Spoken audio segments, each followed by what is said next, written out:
Alright, so here this is the model that has been built for that problem. And so you see that the model is segmented into inputs, into calculations, and into outputs. So you can see, so this is a model. This is different from the formula approach which you saw here. So this one is not a model at all, but this is a model. The model has an output, it has calculations, and it has an input. And let's look at the inputs. Discount offered. So discount offered is 2%, and the credit terms agreement is 210 net 30. So discount offer is an input, 2% discount. First term of credit is 10 days. The second term of credit is 30 days. Assume days in a year, we're assuming 360. So this is not given in the problem, but it's an additional information that you are required to establish as part of your inputs. So these are standard days in the year. It could be 365. Some modeler might assume 365 in a year or 360. But here we have assumed 360. So these are additional information when identifying inputs that relates to your outputs that you may require. Another additional information that you may require sometimes is exchange rate, inflation rate, the GDP. So those are additional information that you may have in your input part of the model, particularly when it relates to the outputs. Alright, then we have percent of clients choosing to take the discounts. 30% of clients, of customers are choosing to take up the discount. Then company annual turnover is 10 million. So 10 million is the company's annual turnover. I don't know why I'm using pounds. Why pounds? I thought okay. So let me just say so let's just leave it like that. Pounds, it could be dollars, it could be naira, Okay, so company's annual cost of borrowing is 8%. So the company can borrow at 8%. So these are our inputs, and they are formatted as an input. The standard way of formatting inputs in modeling. So that's it. And we have calculations here. So you can begin to see days and percentages calculations. Normal payment period is 30 days. Expected payment period for the discount is 10 days. I think this should be discount payment period or something like that. Yeah, discount payment period. Then reduction in credit period is 20 days. So these are calculations. We are linking to the input. You should link to the inputs from your calculation. So link to the inputs in your calculation, link from the input. Alright, or link to the input to establish 20 days reduction. Then total pay due 100%, then discount is 2%, then you have 98% net payment that the company will receive. So these are calculations. Then total customer, you have 100% of them, then discount customer 30%, then normal customer is 70%. So then you have the credit sales. So if the company makes 10 million in a year, so customers who are discount customers are just 30%, and they are not going to pay 2%. So invariably, what they are paying is 98%. You can see 98% of the customers the discount customers are paying 98% of their money. 30% of the customers multiplied by the annual turnover of the company. So that's how we establish 2.944 million for those credit sales. So credit sales for non-discount customers, the normal customers' credit sales is just 70% multiplied by the 10 million. So you can see we are linking to the input as well as the calculations that we have done before now. And receivables for 10 days receivables, that is, if we assume that the discount customers wait until the 10th day before they took up that option of the discount, then we can therefore say that they are owing for 10 days. There is a receivable amount that is due for 10 days, and that is the 81,667. That's the amount of receivable that is due for 10 days before they now took up the discount. Alright, so the company is actually not having this money from the first day to the 10th day upon when the discount customer took up the discount. Then you have 30 days receivables. So for those who do not take up the discount, they wait until 30 days before they make payments, such that they won't be in default.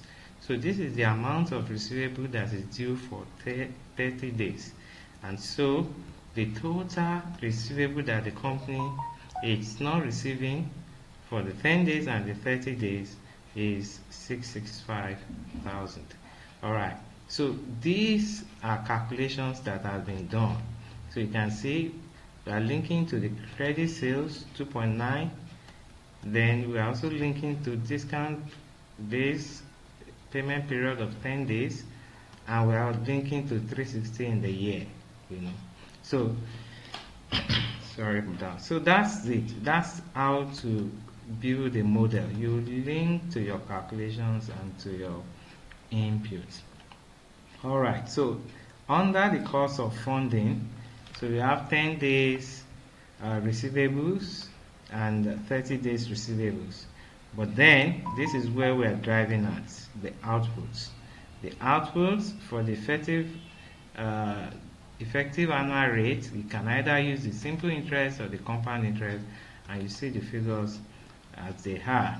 The absolute amount of the discount given is 60,000 because the discount customers are supposed to pay 3 million, but they end up paying 2.94.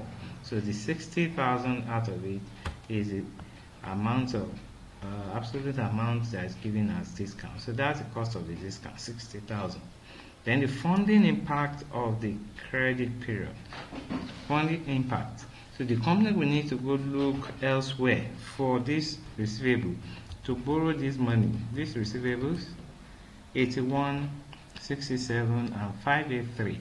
So the company needs to go borrow this money, and their cost of borrowing, annual cost of borrowing the company has is 8%.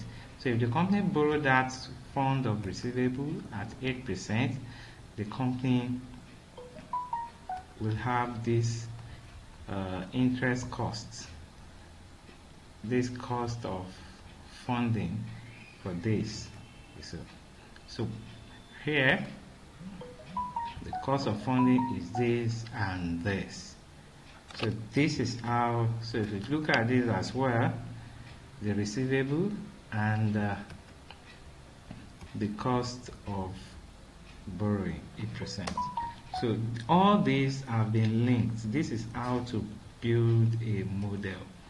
This is how to build a model. So the total cost that the company is exposed to is the cost of the discount, 60,000, and the interest cost of the loan of getting the receivable loaned, is 53,200. So it costs the company 113,200 to actually fund these receivables. So here is the output. This is a model. The model must have an input, must have calculations, and must have an output. So that is a model. But here I said, should any decision need to be taken about which credit policy is more efficient, we could model a number of different scenarios in which each with various credit policies. So the credit policy, you might choose 3 or more, to 10, 30, So 10 nets 45. You can also try to 10 nets 60. So, and in order to choose the most favorable one.